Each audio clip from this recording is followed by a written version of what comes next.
Hey everybody, thanks again for tuning in to Mark the Insurance Guy. Today our quick bit is going to be in reference to what we call a landlord type of a policy or what we call a renter's dwelling policy, depending on how you have this set up with someone living in your property. So if you own a home, a townhome, a condominium, and you're renting this to someone, you need to have what a lot of people like to call a landlord policy, meaning the structure of the home is covered, a small amount of the personal property inside is covered, and of course you have your liability coverage.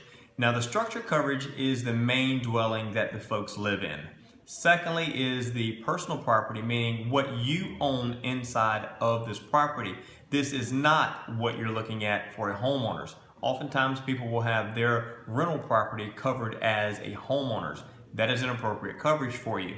And you could be paying too much and your coverage can be all over the place depending on where you have this coverage. So the main thing you want to look at is getting replacement costs for the dwelling, meaning the structure that the person's living in, and then a smaller amount of personal property depending on what you have in that property for your tenant. Third thing you want to look at is the liability.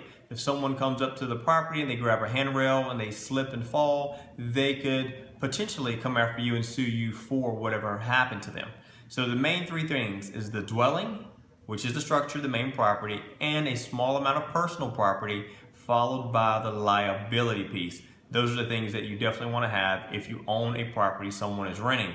Now, I will give you a quick bit of advice. If someone is renting a property from you, you should always make it mandatory that they have their own renter's insurance, which will cover their personal property and will take away some of the liability from you.